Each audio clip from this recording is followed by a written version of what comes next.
Students, आज के video में हम पढ़ेंगे बीए पार्ट फर्स्ट के paper first principle of sociology समाजशास्त्र का सिद्धांत। आज का हमारा टॉपिक है समाजशास्त्रीय परिप्रेक्ष्य, सोशियोलॉजिकल पर्सपेक्टिव।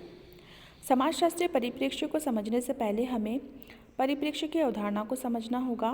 परिप्रेक्ष्य या पर्सपेक्टिव शब्द का अर्थ क्या है? वैसे तो मनुष्य के चारों ओर समय समय पर अनेक घटनाएं घटित होती रहती हैं। इन घटनाओं से प्रभावित होकर उसने इनका अध्ययन प्रारंभ किया। परिणाम स्वरूप कई विज्ञानों का विकास किया गया और जिनके द्वारा भिन्न भिन्न प्रकार की घटनाओं का अध्ययन किया जाने लगा। साथ ही ये भी अनुभव किया गया कि विभिन्न विषयों से संबंधित विज्ञान एक ही घटना या समान घटनाओं का अध्ययन भी करते हैं। यहाँ पर प्रश्न ये उठता है कि जब समान या एक ही घटना, तथ्य, आंकड़ों और सामाजिक वास्तविकताओं का अध्ययन अलग अलग विज्ञान करते हैं तो ऐसी कौन सी विशेषता है जो विभिन्न विज्ञानों की पृथकता को बनाए रखने में योगदान देती है?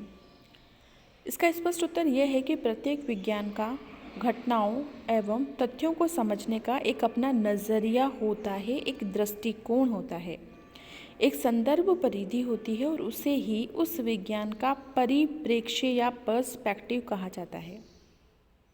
जैसे अपराधी व्यवहार का अध्ययन समाजशास्त्री सामाजिक दृष्टिकोण या नज़रिए से करेगा, अर्थशास्त्री आर्थिक दृष्टिकोण के नज़रिए से करेगा, राजनीति शास्त्री राजनीतिक दृष्टिकोण से करेगा, तो मनोवैज्ञानिक मानसिक दृष्टिकोण से या मानसिक कारकों के संदर्भ में उस अपराधी का अध्ययन करने का प्रयास करेगा। तो इससे ये स्पष्ट है कि एक ही घटना या तथ्य को अलग अलग विज्ञान अलग अलग नज़रिए या दृष्टिकोण या परिप्रेक्ष्य से देखते हैं और अध्ययन करते हैं। इन विज्ञानों का जो परिप्रेक्ष्य और जो संदर्भ परिधि अलग अलग है, जो उनमें विशिष्टता या भिन्नता प्रदान करते हैं। समाजशास्त्रीय परिप्रेक्ष्य को सविस्तार समझने के पूर्व यहाँ पे हमें परिप्रेक्ष्य का अर्थ समझना होगा। परिप्रेक्ष्य का अर्थ, परिप्रेक्ष्य अंग्रेजी के पर्सपेक्टिव, जो अंग्रेजी भाषा का शब्द है, का अर्थ है परिप्रेक्ष्य। पर्सपेक्टिव परिप्रेक्ष्य लैटिन भाषा के पर्सपेक्टिव से बना है, जिसका अर्थ सीन थ्रू यानी ऊपर से नीचे तक देखना है। दूसरे शब्दों में हम कह सकते हैं कि परिप्रेक्ष्य का अर्थ एक सिरे से दूसरे सिरे तक देखना या फिर निरीक्षण करना है। सामाजिक घटनाओं में इसका अर्थ शुरू से अंत तक परीक्षण या अन्वेषण करना होता है। जब कोई वैज्ञानिक अपने विषय के विशिष्ट उद्देश्यों को ध्यान में रखते हुए किसी तथ्य, घटना या सामाजिक वास्तविकताओं का अध्ययन विशेष नज़रिए या दृष्टिकोण से करता है तो वह उस विषय का परिप्रेक्ष्य कहलाता है। सभी विषयों का घटना के अध्ययन का अपना विशेष ढंग, तरीका या दृष्टिकोण होता है। इस ढंग, तरीका या दृष्टिकोण को परिप्रेक्ष्य के नाम से पुकारते हैं। परिप्रेक्ष्य का तात्पर्य अध्ययन के क्रमबद्ध, व्यवस्थित और विशिष्ट दृष्टिकोण से है जो एक विषय को अन्य विषयों से विशिष्ट बनाता है। किसी भी घटना या तथ्य के अध्ययन के अनेक आयाम या पहलू होते हैं, इसलिए उसके व्यवस्थित विश्लेषण के लिए उसे निश्चित सीमा या परिधि में बांधना आवश्यक है। इसलिए एक घटना के भिन्न भिन्न संदर्भों को अलग अलग किया जा सकता है और एक संदर्भ अथवा अध्ययन का दृष्टिकोण एक विज्ञान या विषय के अंतर्गत आता है। इससे उसके अध्ययन की सीमा निर्धारित हो जाती है और इसे ही हम परिप्रेक्ष्य, पर्सपेक्टिव या संदर्भ परिधि के नाम से जानते हैं। यहाँ पर यह जान लेना भी आवश्यक है कि किसी भी विषय को समझने के लिए उसके परिप्रेक्ष्य, दृष्टिकोण एवं संदर्भ परिधि को समझ लेना जरूरी है। परिप्रेक्ष्य का अर्थ समझने के बाद हमें यहाँ पे समझना होगा कि समाजशास्त्रीय परिप्रेक्ष्य किसे कहते हैं। Meaning of sociological perspective. कुछ विद्वानों ने समाजशास्त्रीय परिप्रेक्ष्य या दृष्टिकोण को इस प्रकार परिभाषित किया है, जैसे थियोडोरसन ने कहा है कि मूल्य, विश्वास, अभिवृत्ति और अर्थ व्यक्ति को संदर्भ और दृष्टिकोण उपलब्ध कराते हैं जिनके अनुसार वो परिस्थिति का निरीक्षण या अवलोकन करता है। इसे ही परिप्रेक्ष्य कहते हैं। थियोडोरसन के अनुसार परिप्रेक्ष्य और संदर्भ परिधि एक दूसरे से निकट रूप से संबंधित हैं और परिप्रेक्ष्य को ठीक से समझने के लिए संदर्भ परिधि को जान लेना भी ज़रूरी है। इन्होंने कहा कि किसी बिंदु के दृष्टिकोण, मानदंड या उदाहरणों की व्यवस्था को लेकर कोई व्यक्ति या समूह अपने अनुभव, ज्ञान और व्याख्याओं को संगठित करता है, उसे ही संदर्भ परिधि कहा जाता है। व्यक्ति के मूल्य और सामाजिक प्रतिमान, जनरीतियाँ, प्रथाएं, रूढ़ियाँ, परंपराएं, संस्थाएं सामाजिक परिस्थिति में उसके अवलोकनों और निर्णयों को प्रभावित करते हैं। इन्हें ही संदर्भ परिधि कहते हैं।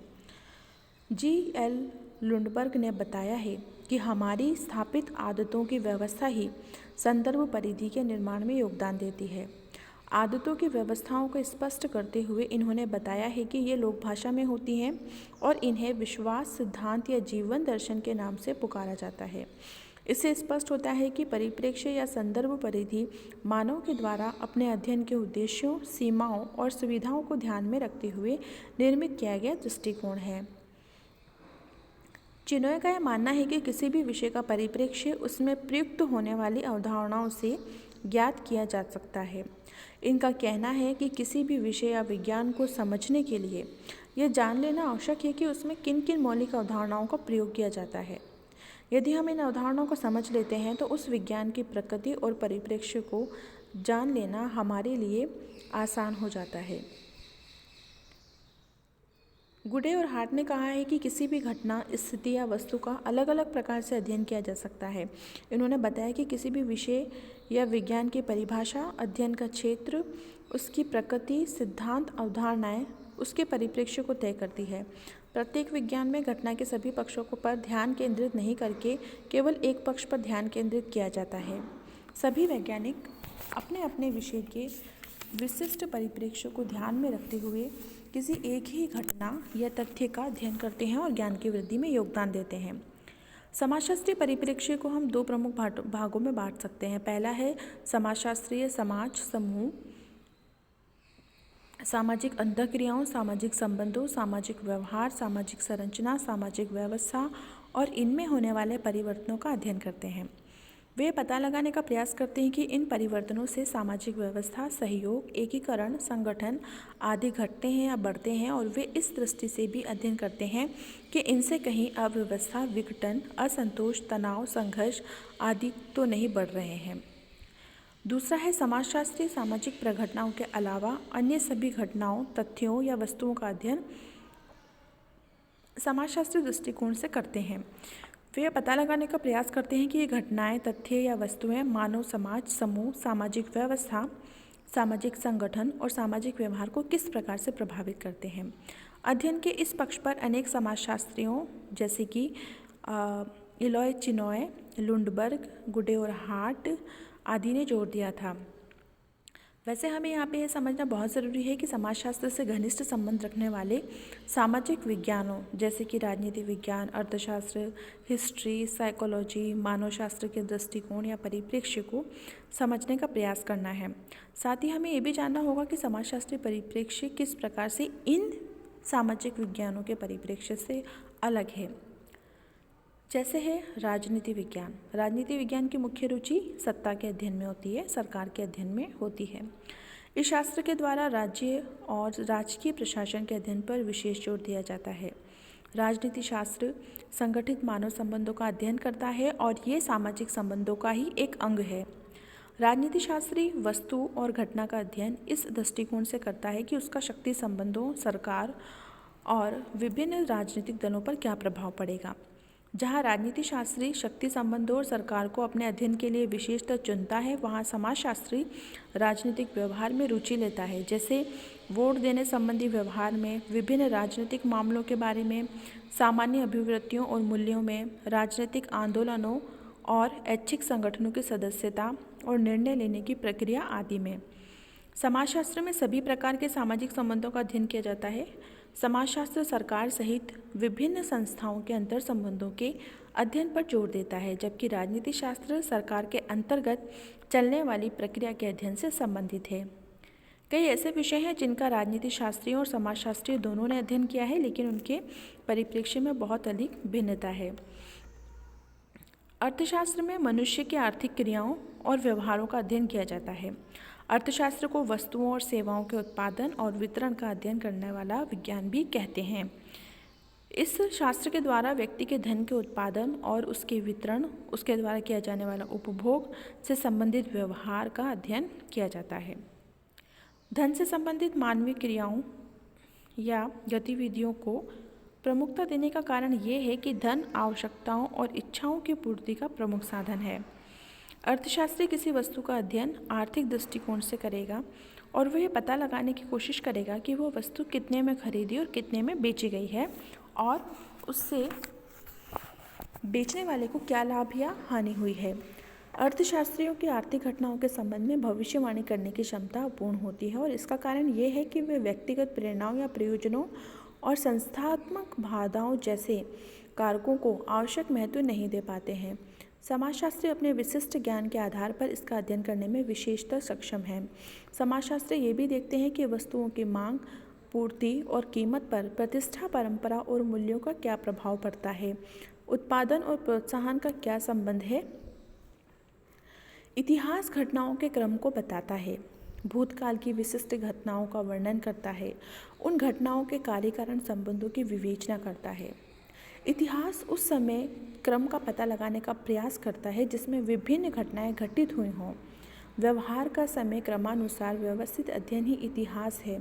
इतिहासकार उस क्रम का पता लगाने का भी प्रयत्न करता है जिसमें विभिन्न घटनाएं घटित हुई हों।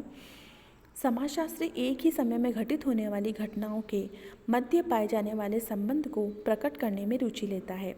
जहाँ इतिहासकार अपने को भूतकाल के अध्ययन तक सीमित रखते हैं, वहाँ पर समाजशास्त्री समकालीन घटनाओं के अध्ययन को महत्व देते हैं। इतिहासकार विभिन्न कालों में संस्थात्मक स्वरूपों जैसे भूस्वामित्व या परिवार में स्त्री पुरुषों के सामाजिक संबंधों में होने वाले परिवर्तनों में रुचि नहीं रखते। इस प्रकार के संस्थात्मक स्वरूपों में होने वाले परिवर्तनों और संबंधों पर समाजशास्त्री अपना ध्यान केंद्रित करते हैं। मनोविज्ञान को मस्तिष्क या मानसिक क्रियाओं का विज्ञान माना गया है। जिस प्रकार से समाजशास्त्र का केंद्रीय विषय समाज और सामाजिक व्यवस्था है, ठीक उसी प्रकार से मनोविज्ञान का केंद्रीय विषय व्यक्तित्व, पर्सनैलिटी है। मनोविज्ञान की रुचि व्यक्ति में होती है, न कि उसकी सामाजिक परिस्थिति में। मनोविज्ञान में संवेगों, प्रेरकों, चालकों, प्रत्यक्ष बोध, सीखना आदि का अध्ययन किया जाता है, जो व्यक्ति को एक निश्चित प्रकार से व्यवहार करने को प्रेरित करते हैं। यह मानसिक प्रक्रियाएं ही व्यक्तित्व व्यवस्था का निर्माण करती हैं। मनोवैज्ञानिक व्यक्तित्व के अध्ययन पर विशेष जोर देते हैं और समाजशास्त्री समाज और सामाजिक व्यवस्था के अध्ययन पर। समाजशास्त्री जानने का विशेष अध्ययन करता है कि एक समाज में लोग किस प्रकार का व्यवहार करते हैं। वह व्यवहार उन लोगों की संस्कृति, उनके सामाजिक संगठन और उनकी परिस्थिति आदि कारकों से कितना प्रभावित होता है। साथ ही उस समाज में उस व्यवहार को किस रूप में संगठित किया जाता है। जनमत, भीड़ व्यवहार जैसे दंगे, राजनीति या धर्म के क्षेत्र में जन आंदोलन आदि के अध्ययन में समाजशास्त्री दृष्टिकोण और मनोवैज्ञानिक दृष्टिकोण के बीच का अंतर समाप्त हो जाता है। मानवशास्त्र विश्व के किसी भी भाग में निवास करने वाले आदि मानव के जीवन के सभी पक्षों का अध्ययन करता है। जब हम मानवशास्त्र पर संस्कृति के विज्ञान के रूप में विचार करते हैं तो उस समय मानवशास्त्र और समाजशास्त्र एक दूसरे के काफ़ी निकट आ जाते हैं। जहाँ मानवशास्त्र आदि मानव का अध्ययन करता है, वहाँ समाजशास्त्र अधिक उन्नत सभ्यताओं का अध्ययन करता है। मानवशास्त्री समाजों का अध्ययन उनके समग्र रूप में या उनके विभिन्न पहलुओं को ध्यान में रखते हुए करते हैं, लेकिन समाजशास्त्री किसी समाज के भागों का अध्ययन करते हैं। वे साधारणतः कुछ संस्थाओं जैसे परिवार या किसी प्रक्रिया जैसे सामाजिक गतिशीलता आदि का अध्ययन करते हैं। तो यहाँ पे स्टूडेंट से स्पष्ट हो जाता है कि विभिन्न विज्ञानों का अध्ययन करने का अपना अपना अलग अलग परिप्रेक्ष्य, दृष्टिकोण और अध्ययन का क्षेत्र या विषय वस्तु है। समाजशास्त्र का भी इसी प्रकार से अपना एक अलग परिप्रेक्ष्य, एक दृष्टिकोण और अध्ययन क्षेत्र है। इस प्रकार से सभी विज्ञानों का अपना अपना एक अलग नज़रिया होता है, एक अपना अलग दृष्टिकोण होता है, जिस दृष्टिकोण के आधार पर वह किसी भी घटना का या विषय वस्तु का अध्ययन करते हैं और समाजशास्त्रीय परिप्रेक्ष्य में किसी समाजशास्त्री के द्वारा अपने समाजशास्त्रीय परिप्रेक्ष्य दृष्टिकोण से ही किसी सामाजिक घटना का अध्ययन किया जाता है, क्योंकि परिप्रेक्ष्य का अर्थ होता है कि किसी भी घटना को एक सिरे से दूसरे सिरे तक देखना या उसका निरीक्षण करना है।